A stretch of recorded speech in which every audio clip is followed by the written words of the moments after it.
Bom, boa noite a todos. Chegamos no nosso 7º encontro, né? Então acho que vai ser o encontro mais perfeito de todos, né? O número aí é bem sugestivo. Mas o professor Dr. Oséias pediu para relembrar que amanhã o horário volta para as 7 horas. 7h30 foi só hoje devido a esse programa musical que já estava também marcado aqui, né? Então amanhã de novo nós voltamos para o nosso horário normal das 7 horas da noite. Então aí nos encontramos então amanhã às 7. Tá bom? Vamos então aqui, nós começamos a palestra dessa manhã. Tem que pegar então a projeção então, da 6ª palestra aí. Vamos agora começar o surgimento da profecia apocalíptica, não é? E nós vimos que esse contexto do exílio babilônico, vamos lembrar isso, o exílio predito pelos profetas finalmente chegou. E é nesse contexto existe duas coisas: o choque do encontro da realidade que é o exílio e as inquietações que sobem no coração daqueles que amavam a Deus acerca de como as profecias, as promessas de Deus iriam se cumprir. O choque do encontro, você está ali destruído, desprezado, humilhado, né? Lembra? O pessoal diz, eles desprezavam o nosso Deus, ridiculizavam: onde está o teu Deus? Onde está o teu Deus? E a pessoa sabe que não é fácil. Quando você está num momento difícil e aquela pessoa incrédula vem e diz: não é você que acredita em Deus? Cadê o teu Deus? Não é? Você está aí na miséria, onde está o teu Deus? E pior ainda, quando a pessoa que fala isso é aquele que te conquistou e te reduziu à escravidão e te humilha, não é? E todas as evidências mostram que é o seguinte: eu sou poderoso, meu Deus é o verdadeiro Deus. Então, as profecias, neste caso ali, então, nós temos este problema, essa pergunta, que estava na mente de todo aquele que prezava a palavra do Senhor, mas ele queria afirmar a certeza: está Deus no controle da situação? É Ele? Ou Babilônia e seus deuses são os mais poderosos do que ele? Quem é que está aqui no poder? E o segundo, visto as promessas que havia de Deus, será que elas vão realmente se cumprir? E se vão se cumprir, como elas se cumprirão?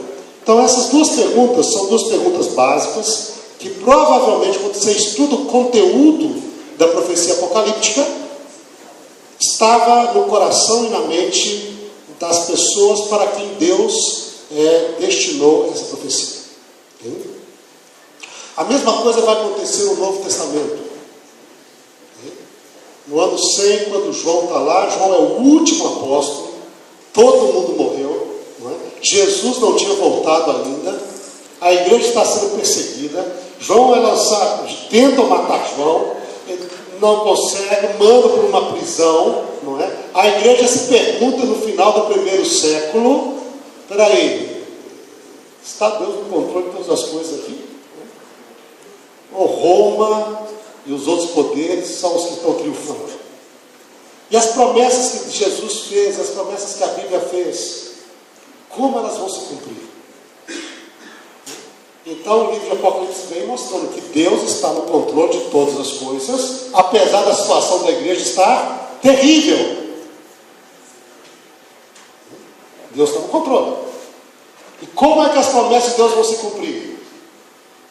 Não dá para responder como as promessas de Deus vão se cumprir. Então, tanto o contexto do livro de Daniel, no exílio babilônico, como o contexto da igreja no final do 1º século, sendo perseguida e maltratada e massacrada pelo Império Romano, não é?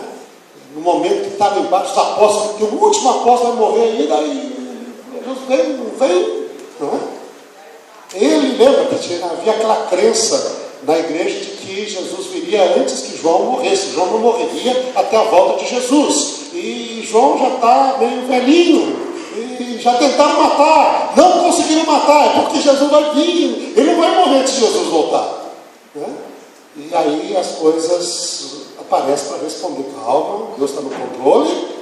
E as promessas de Deus vão se cumprir. Então, eu gostaria de explorar então um pouco isso com vocês nesta noite, para nós avançarmos. Então vamos aqui.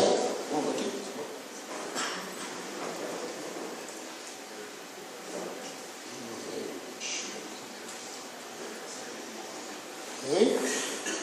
Então, primeira pergunta: está o Deus de Israel no controle da situação, ou é Babilônia e seus deuses que estão aqui reinando e operando e controlando tudo? E aí é interessante as ênfases da primeira sessão do livro de Daniel, a sessão histórica. E a ênfase da primeira sessão é que Deus está no controle de todas as coisas que estão acontecendo. E aí, convido você a abrir sua Bíblia no livro de Daniel.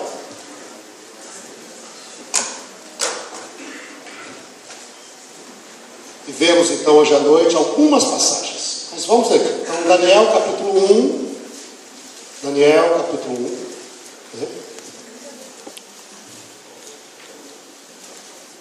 E as ênfases que são dadas no livro para assegurar essa certeza que Deus está no controle, e não é nem o rei de Babilônia, e não são os deuses de Babilônia que estão ali dominando a situação. Talvez, primeiro capítulo, diz lá, logo no início, no terceiro ano do reinado de Joaquim, etc., veio Nabucodonosor, rei de Babilônia, a Jerusalém, a sitiou. Começa a apresentar, Nabucodonosor veio. Mas daí, verso 2 diz o quê? O Senhor lhe entregou nas mãos a Joaquim, rei de Judá, e alguns dos utensílios da casa de Deus. E estes levou-os para a terra de Siná, para a casa do seu Deus, do rei de Babilônia, e os pôs na casa do tesouro do seu Deus. Mas quem foi que entregou? O Senhor. Ele veio, mas quem entregou foi Deus. Ele só conseguiu porque Deus o entregou nas suas mãos. E daí, no verso 9, aí vem aquele combate. Porque mudaram o nome de Daniel, seus amigos, e impor-lhe a ração que eles deveriam comer. Mandaram estudar e impor a ração era uma tentativa de impor sua soberania sobre os novos escravos que ali estavam. Eles iriam agora, cada um deles tomou o nome de um deus de Babilônia. Então agora já não são mais servos de Yahvé, ou servos de Deus verdadeiro, não é? Agora vão ser servos de Nego, não é? Diz lá os nomes dele ali. Abed-Nego, servo de Nego, que era um deus babilônico, não é? Abed-Nego, servo de Nego, não é? Diz lá, Belsazar. Então agora você vai adorar no céu, é Bel quem ajuda, é Bel quem trabalha, não é? E aí segue, diz Sadraque, e aí Mesaque, todos eles então são tomados, eles são agora aculturados à cultura de Babilônia, tentando impor essa religião, mas eles resistem. Apesar de eles não resistirem, o nome foi colocado, tudo bem, mas a comida, que envolvia um ato também de soberania do rei, como uma autoridade praticamente divina sobre eles, eles resistem. Puseram no seu coração não se contaminar, e aí diz o verso 9, ora, Deus concedeu a Daniel misericórdia e compreensão da parte dos chefes dos eunucos. Deus está ali trabalhando. No verso 17 diz, ora, a estes 4 jovens, Deus deu conhecimento e inteligência. Então, apesar de todas as ações do rei e do império babilônico, de tentar integrar esses jovens dentro do seu sistema, e impor-lhes a sua autoridade e a sua soberania, o capítulo demonstra claramente, é Deus que entrega Jerusalém nas mãos de Nabucodonosor. É Deus que concede a Daniel sabedoria e entendimento aos seus amigos também. Deus lhe dá graça, ou seja, Deus está no controle da situação e eles saem vitoriosos no final. Então, é Deus que está aqui, não é nem Nabucodonosor. E isso vai ser uma luta. Nos primeiros capítulos, até que as coisas esses primeiros 6 capítulos sempre estão apresentando essa luta. No capítulo 2, não é? Vem a grande revelação ao rei Nabucodonosor, quem é que controla a história da humanidade? Através do sonho do rei, e através de toda a experiência com seus magos, etc., e com Daniel. E as verdades que são enfatizadas aqui no capítulo 2 são, verso 17.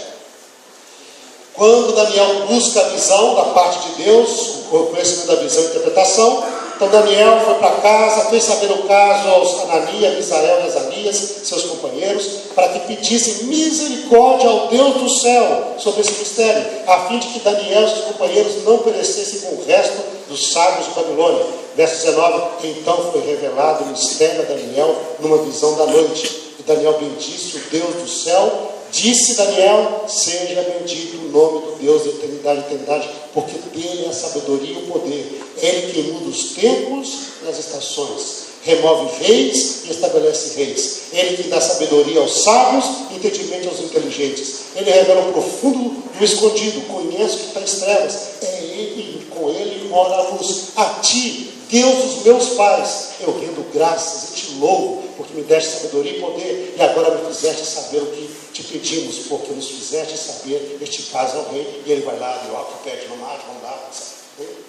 Mas a própria estrutura da visão, qual é a mensagem dele? Quem é que controla a história? Deus. E Deus está revelando isso para o rei mais poderoso da época. Quem controla a história sou eu. Sou eu que levanto e sou eu que abato os reis. Eu que estabeleço o reino e eu tiro esse reino. Sou eu o Senhor da história. E Daniel vai exatamente falar isso para o rei Nabucodonosor, quando ele aparece diante do rei. Né? Nós temos ali o verso de número 27. Né? No verso 26 o rei diz: podes tu revelar este sonho e saber a sua interpretação? Você é capaz disso? Aí Daniel responde, e ele é uma pessoa extraordinária, ele podia aproveitar ali para se promover, mas a ênfase dele é a exaltação de Deus, né? E realmente ele é um dos grandes exemplos. E alguém hoje diz que é muito importante a chamada inteligência relacional. Se as pessoas querem ser bem-sucedidas no seu trabalho, na sua vida, a inteligência relacional é um dos fatores mais importantes. Como relacionar-se com a autoridade superior, como relacionar-se com os colegas, como relacionar-se com pessoas inferiores também. Esse é um dos fatores mais importantes. E na Bíblia nós temos um exemplo que é extraordinário de inteligência relacional. E esse exemplo se chama Daniel. O homem passa de rei em rei, sendo apreciado e notado o seu valor. E depois, quando o reino cai, é comum quando o reino cai, não simplesmente matar o rei, mas acabar com toda a liderança passada. Manda matar tudo quanto é ministro. Acaba com todo mundo. Mas Daniel é tão extraordinário nessa sua sabedoria e inteligência relacional, que quando os medo-persas tomam o reino, diz: olha, tem um velhinho aqui, que está bem velhinho, que o homem é extraordinário. Esse homem vale a pena tê-lo também como ministro do nosso governo, chamado Daniel. E a apreciação dele é tão grande por parte desses reis aí, por Dario, que Dario passa a noite toda lá, preocupado com Daniel lançado na cova dos leões. Daniel, será que ele está bem? Será que ele está bem? Daniel, será que teu Deus conseguiu? Rei, fica tranquilo, meu Deus resolveu o problema. Que extraordinário. A gente estudar a vida de Daniel, a gente aprende muita coisa nessa questão de inteligência relacional. Como exaltar a Deus em vez de exaltar a si. E quem faz isto acaba sendo homenageado e prestigiado pelos homens, como foi Daniel.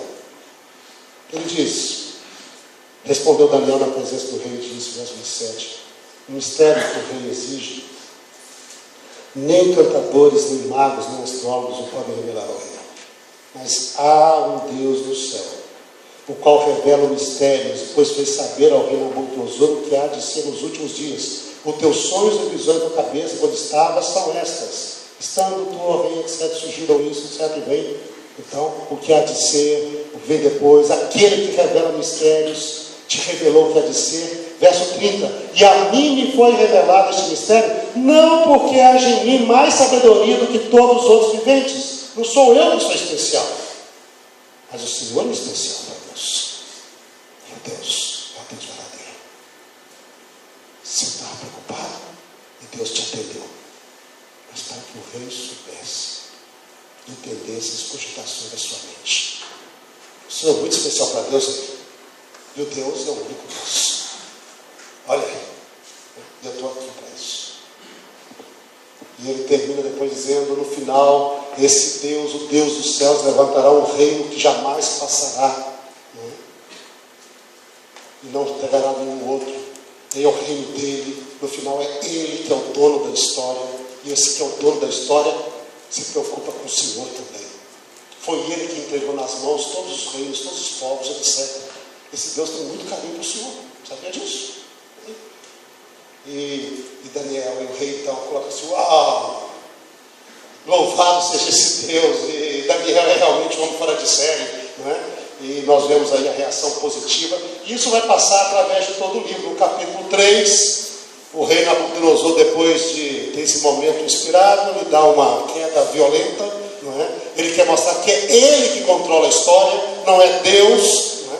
Provavelmente algumas pesquisas arqueológicas históricas mostram que houve rebeliões, podem ser essas rebeliões devido a essa visão. A visão correu o mundo, quer dizer que ele é só cabeça, ele não é mais peito, braço, ventre, nem, então vai vir outro. Eu quero ser prata.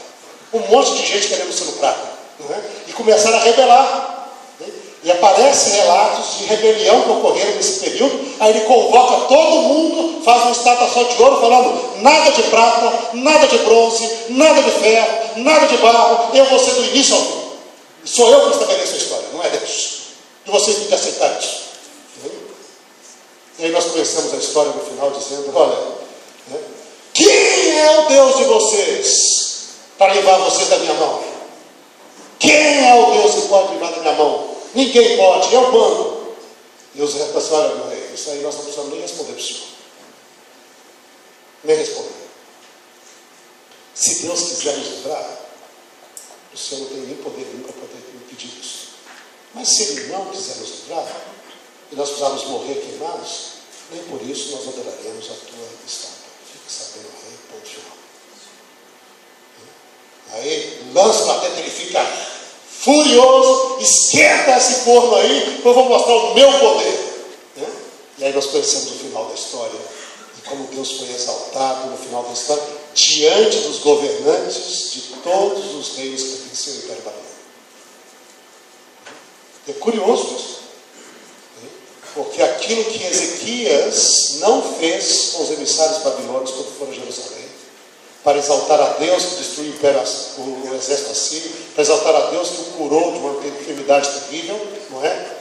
Seus prováveis descendentes, ou jovens, fiéis a Deus, fizeram diante de todo mundo uma fornalha ardente. Fizeram na cova do leão, como mais velho no caso de Daniel, fizeram e deram testemunho do verdadeiro Deus do céu. E ele, o rei, pode fazer mais nada do que reconhecer.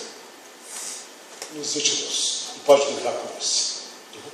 E o clímax do Nabucodonosor chega aqui no capítulo 4, quando realmente aí o rei tem uma experiência que vai mudar radicalmente a vida, porque é a primeira vez que os decretos dele aqui não vão obrigar a adoração a Deus de nada. Ele ao mesmo tempo que reconhece, ele quer manter seu poder. Eu vou matar quem não adorar esse Deus. Eu vou acabar com a casa daquele que se levantar contra ele. No final, ele é grande, mas quem decide as coisas na terra sou eu. Capítulo 2 e capítulo 3 são assim. Ele é grande, mas quem decide as coisas na terra sou eu. Então, mas no capítulo 4 não. Ele não manda matar ninguém, ele não ameaça nada. Ele só louva o Deus do céu que levanta reis e abate reis, que entrega o poder na mão de quem ele quiser. E ele reconhece esse Deus, e nós conhecemos essa história desse leão que se pôs de pé e recebeu um coração de homem. E ele mais diz, nós poderemos trocar ideias com ele lá no reino eterno, para aprender a experiência dele. Esse Deus que sim se preocupa com todos os seres humanos, inclusive com o poderoso rei de Babilônia também. E a mesma história vai aqui, nós temos a história com Belsazar aqui, ele não reconhece a Deus, ele não quer saber de Deus, Deus mostra que Deus que tem o poder, é um desafio aberto contra Deus, porque ele louva a qualquer tipo de Deus com os vasos do Deus Todo-Poderoso que atuou na vida do avô dele. E ele quer mostrar que não tem nada a ver com isso.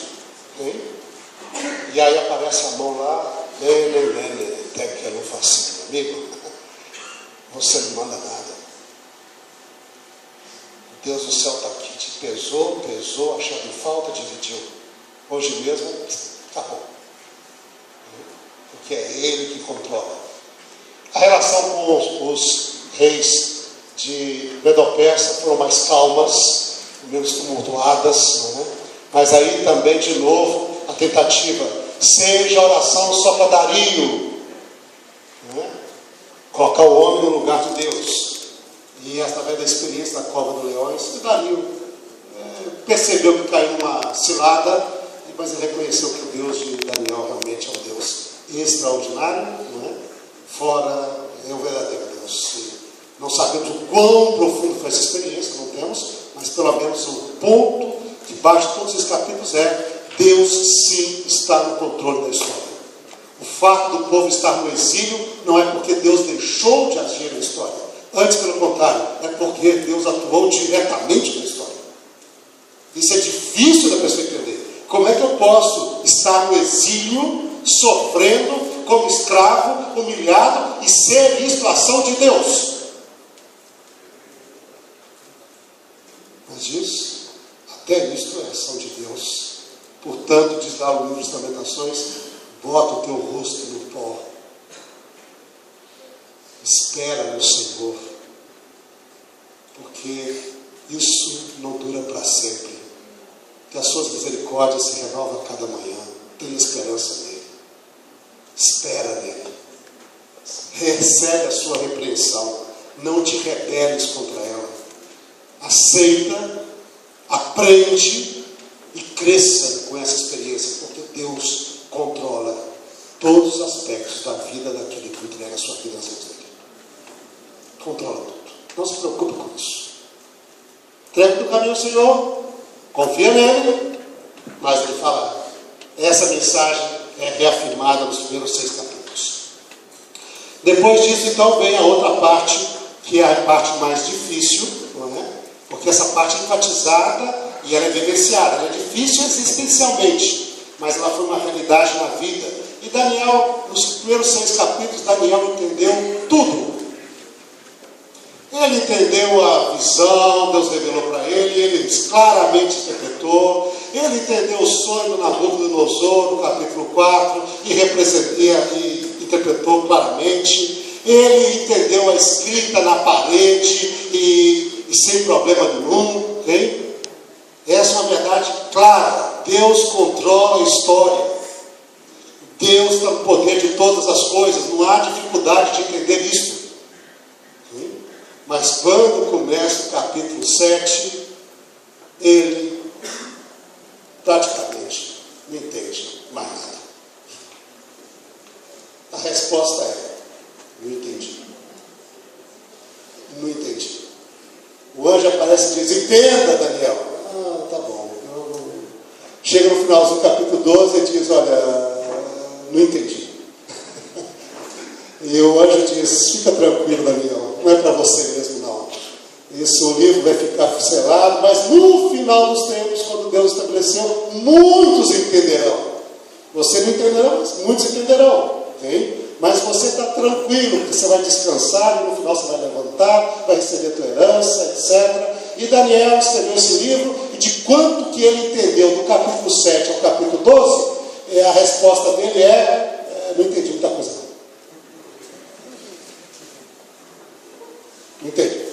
Então, mas nessa parte aqui exatamente que é o nosso problema. Porque é a segunda pergunta. Será que as promessas de Deus vão se cumprir? E se vão se cumprir, se vão se cumprir, como irão se cumprir? E a parte mais difícil. E entender esse contexto, lembra? Vamos agora, e aí para o exercício, nós tentamos entender os problemas de Daniel, na sua luta, nós temos que tentar nos colocarmos no lugar dele, no contexto que estava vivendo. Do capítulo 7 em diante, ver as coisas como estavam se passando. Lembra? Daniel começa com capítulo 1 dizendo, olha, a profecia de que eles iriam levados como escravos e reduzidos a eunucos, a escravos no palácio de Babilônia, cumpriu-se. Daniel e seus 3 amigos são exemplo disso. Mas o capítulo termina com uma nota de esperança. Ele permaneceu até o primeiro ano de Ciro. Ciro na Bíblia é um código de esperança. Ele é a estrela da salvação. Lá na profecia de Isaías, ele foi apresentado como aquela brilhante estrela de esperança.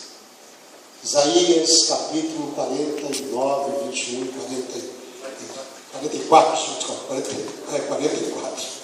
Errou aqui, depois vamos consertar aí, 44.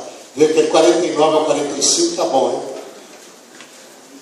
Isso aqui são algumas horinhas de sono que ficando ali para trás, depois a gente recupera uma hora.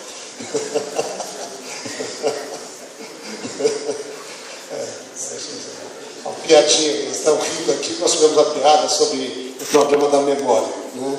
Diz que o problema de memória é terrível, né? Você, para solucionar, você tem três pontos, né? O primeiro era...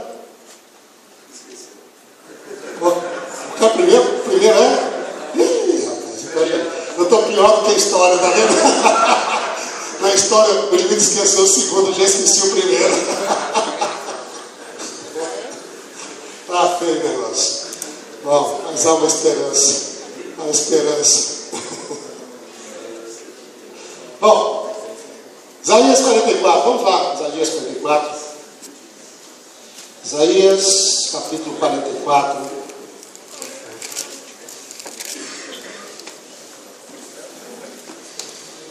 Versos 21 em diante, essa profecia acerca de Ciro, diz: lembra-te destas coisas, Jacó, Israel, porquanto tu és meu servo, eu te formei, tu és meu servo, ó Israel, não me esquecerei de ti. Vou me esquecer de ti. Desfaça as tuas transgressões como a neve, os teus pecados como a nuvem, torna-te para mim, porque eu te remei. Regozijai-vos, ó céus, porque o Senhor fez isto. Exultai vós, profundeza da terra. Lembra o primeiro verso, o segundo verso de Isaías? Ouvi aos céus, dai ouvido, ó terra. A situação está feia.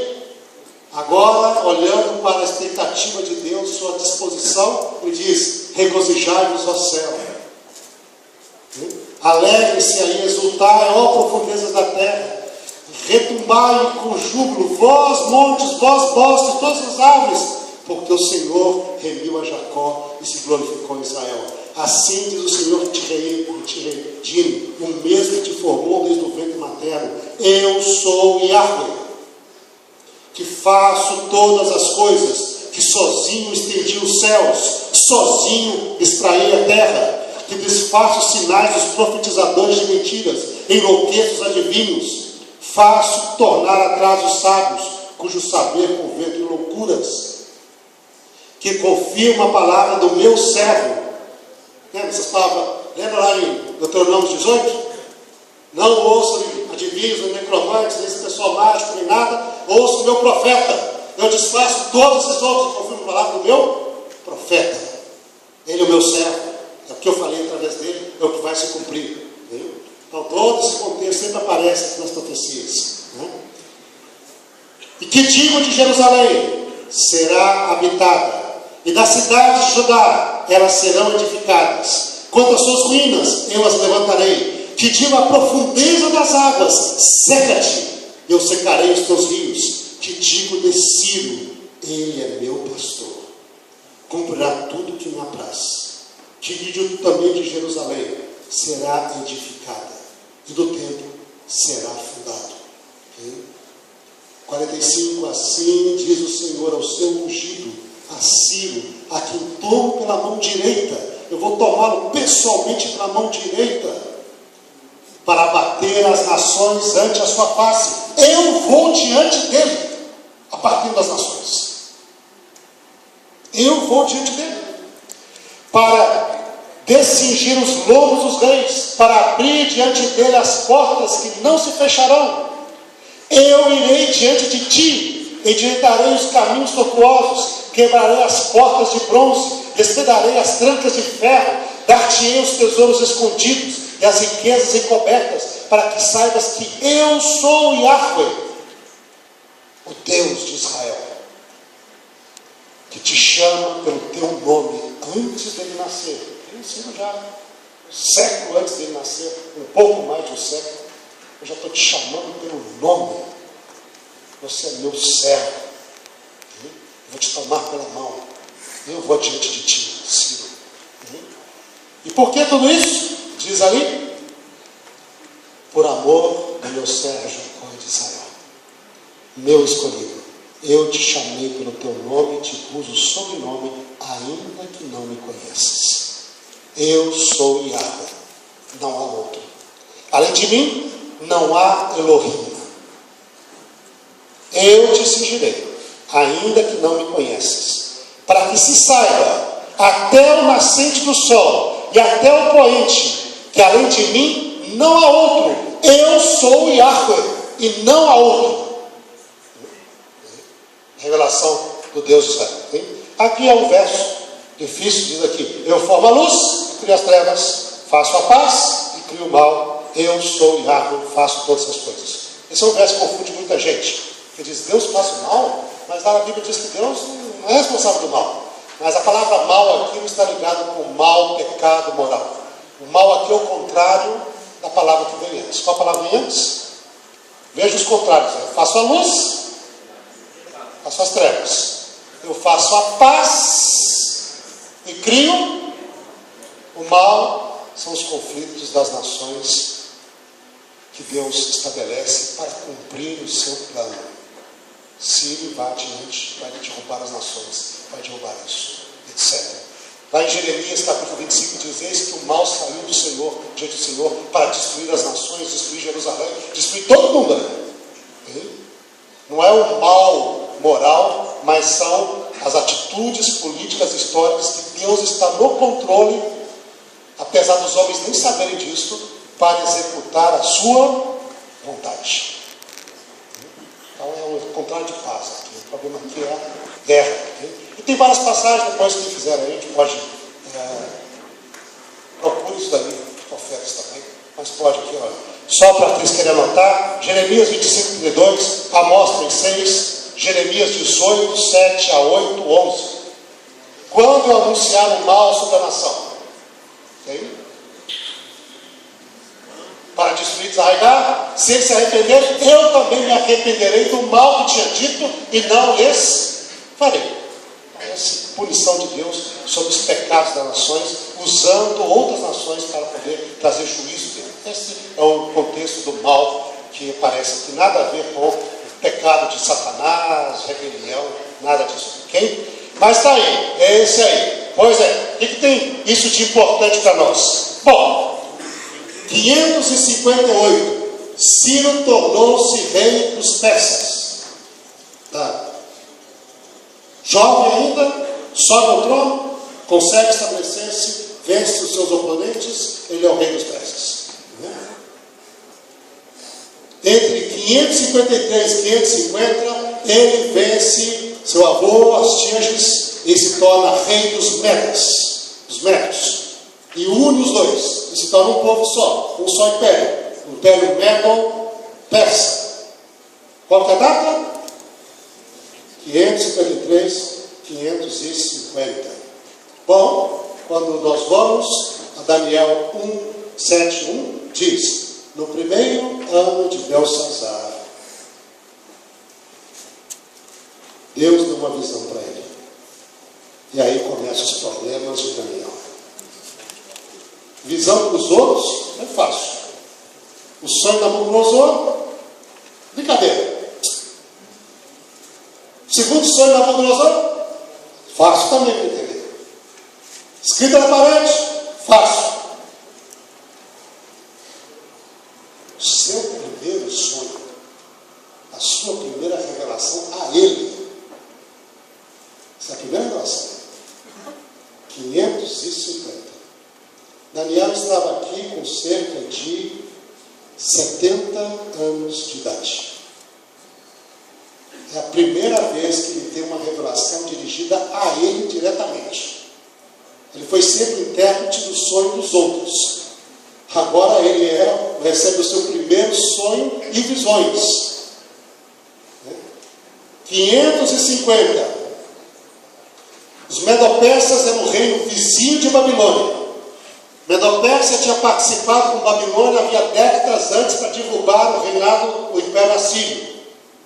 Tinha sido parceiro deles. Eram muito bem conhecidos. Não era ninguém desconhecido. Na década em que Ciro, provavelmente no mesmo ano que Ciro se torna rei da Média e da Pérsia, Daniel recebe uma visão que parece anunciar uma tragédia incompreensível. No momento que a estrela da salvação aparece no horizonte, ele tem uma revelação que fala de milênios de sofrimento, perseguição, até o dia que o reino de Deus fosse estabelecido na terra. Ali nem muito, a noção de tempo está confuso ainda, mas vai ter um reino, vai ter um segundo reino, vai ter um terceiro reino, vai ter um quarto reino. Esse quarto reino vai dividir em 10. Dos 10 vai aparecer um 11º, que vai abater 3 reinos. E depois desse 11º vai oprimir os santos do Altíssimo, vai magoar os santos do Altíssimo, vai mudar os tempos e a lei. Os santos que serão entregues nas mãos por tempos e metade de um tempo. E até o fim haverá tudo isso aí, até que Deus estabeleça o seu juízo lá no céu, e ele então abra os livros, julgue os poderes humanos, e venha o Filho do Homem para receber o reino, e aí então os santos receberão o reino. Quando?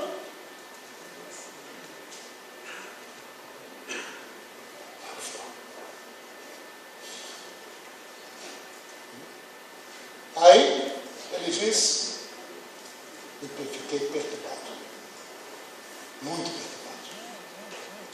O outro deveria ficar animado.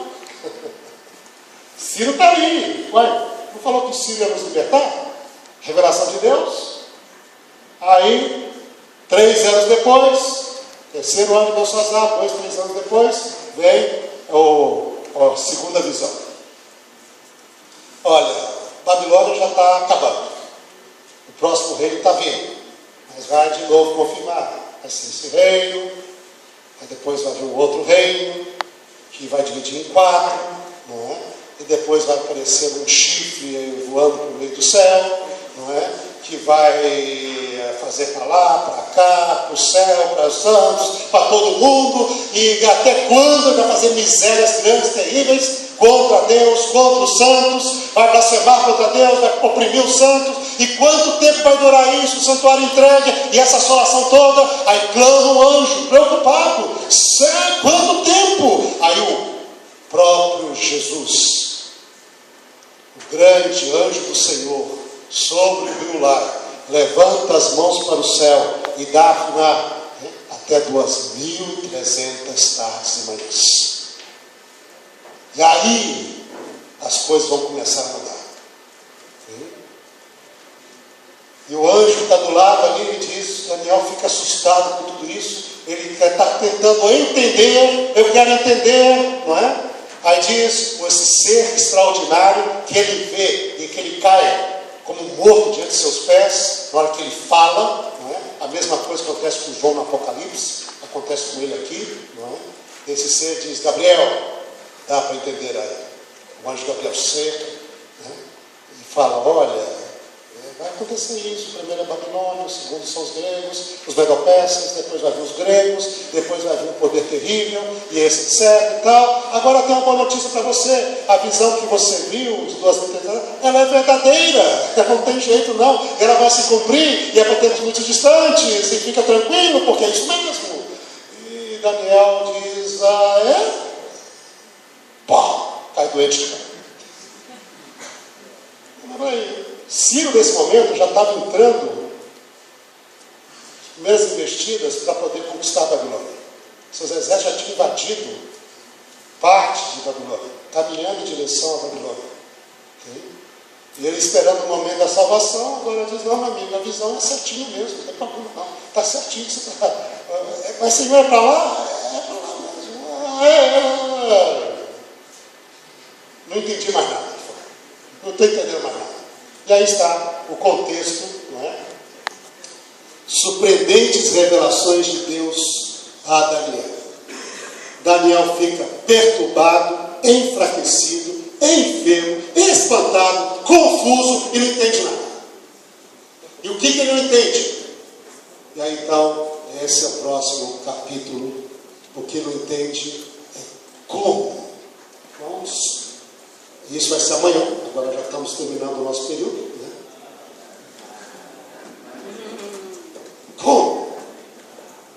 Como conciliar as promessas das profecias clássicas com as revelações que ele acabou de receber? Como entender isso? E aí então amanhã a gente vai tentar entrar nesse aspecto ali, tá bom? Boa noite para vocês, vamos colocar de pé para a palavra de oração. Pastor Bruno, creio que será a última noite, estará conosco, não, pastor? Amanhã você já viaja, não é isso mesmo?